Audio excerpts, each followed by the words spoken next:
So what we've seen in the last few years is that global debt and debt in emerging economies and low-income countries spiked in 2021 because of the pandemic. And then the two subsequent years, debt levels and deficits improved.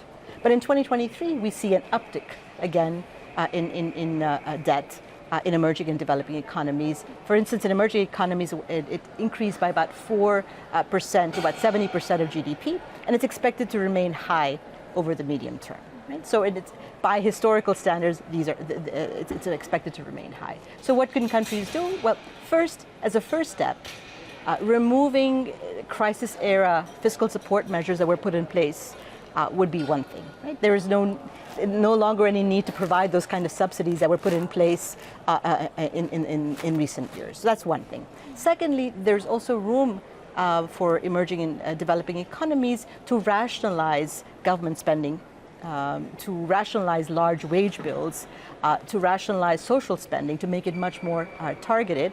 And as I said, given that this is an election year, to resist pressures, political pressures to spend more. But there's more that can be done on the tax side as well. Emerging and low-income economies have considerable scope to improve tax to GDP ratios by improving their tax bases, expanding their tax bases, by strengthening tax administrations. In fact, IMF research shows that for emerging economies, putting these kinds of measures in place could raise tax to GDP ratios by 5 to 8% of GDP.